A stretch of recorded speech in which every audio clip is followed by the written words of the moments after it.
And Florida Congressman Byron Donalds, member of the House Financial Services and House Oversight and Accountability Committees, to weigh in. Congressman, good to see you. It's all about taxes here. Former President Trump says a manufacturing renaissance driven by lower taxes is the centerpiece of his plan. Listen to this. The centerpiece of my plan is for a manufacturing renaissance, which will be a 15% made in America tax rate. We're cutting the business tax from 21% to 15%, which makes us the most competitive tax anywhere on the planet.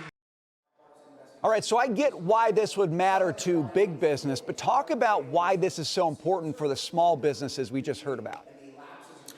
First of all, it's good to be with you. The reason why Donald Trump's tax policy works for businesses large and small is because, first, you have a lower rate, which means those businesses can keep those dollars in their operations. They can reinvest, they can pay employees, they can grow operations. That is all critical. Number two, we have to acknowledge the truth in our economy that a lot of small businesses, in part, are suppliers to large businesses. So if large corporations have more ability for capital expenditure, where do they spend that money? They typically spend it with small businesses who are around their footprint or in other parts of the country. That is all necessary for large-scale economic growth.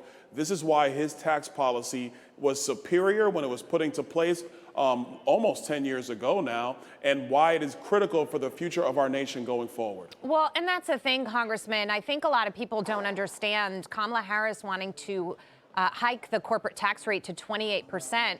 It will impact companies as big as General Electric and as small as mom and pop. It all trickles down, yet she's demonizing corporations. She's demonizing businesses. She's saying the grocers are price gouging us when they're not. Ultimately, though, it comes down to the American people and understanding how these policies play out. Do people get it? I think people definitely do get it. And look, it's important for us to be very clear about this.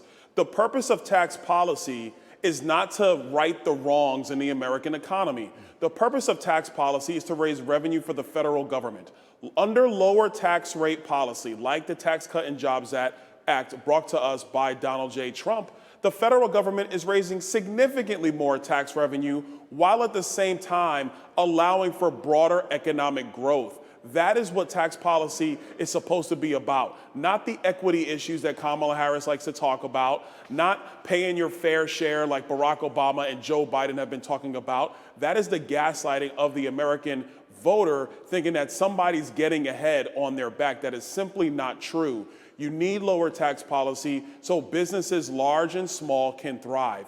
You need lower tax policy so people in there with their families can keep more of their money, keep more of their resources, so they can buy goods and services, save for tomorrow, plan a vacation, or build generational wealth, whatever they choose to do.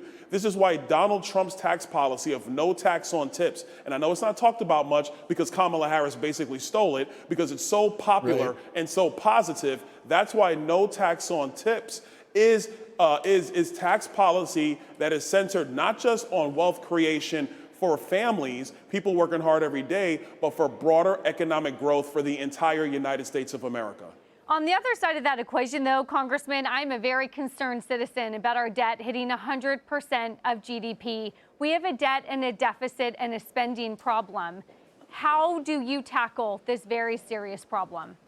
Look, a couple of things. Number one, and this is where immigration comes into play. Rampant illegal immigration is going to burst the budget deficits of states around the country and, unfortunately, yes, the United States of America. That's why you need to secure the border, one of the many reasons. Number two, we are going to have to end some of these crazy ideas that Joe Biden and Kamala Harris put into law during their administration. I'll give you an example. The Green New Deal tax credits, which was really the centerpiece of their Inflation Reduction Act, had nothing to do with inflation. It was their way of getting a portion of the Green New Deal passed into law.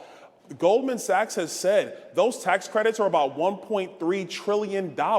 We don't have $1.3 trillion to give away to Green New Deal companies who are trying to basically get minerals from China in order to put solar panels and windmills in the United States of America. That is bad spending policy. You have to do away with those types of things. Right. It's also about the federal government going back to pre-COVID-19 spending levels. Right. If you go back to the Obama administration, nobody was sitting here saying we weren't spending enough money.